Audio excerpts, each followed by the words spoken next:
was just lazy, or just a guy who had some rotten luck. Now it's clear he's clinically crazy, so I can say it's obvious he sucks. 'Cause he says the Knicks are gonna win a title, he's gonna leave a lasting legacy, but he's missing some components that are vital, like players who will play for more than me. Isiah must be suffering from some form of dyslexia that's causing him to read the scoreboard wrong. He must think New York is winning while they're always getting crushed, and his championship plan is going strong.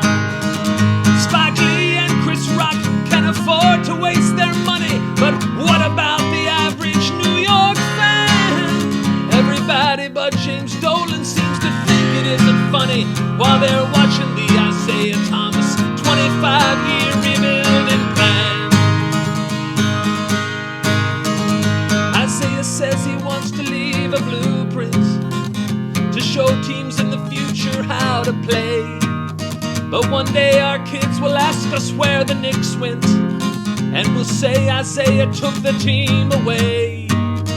I won't question who is on the court or starting, 'cause I'm quite sure I've already said enough to merit an ejection from the garden, where free speech is all that's getting stuffed.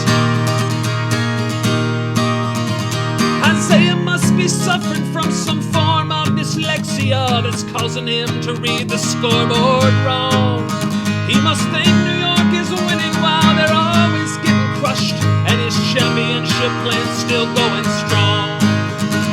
Spike Lee and Chris Rock can afford to waste their money, but what about the average New York fan? Everybody but James Dolan seems to think it isn't funny while they're watching the Isiah Thomas 25-year rebuilding plan.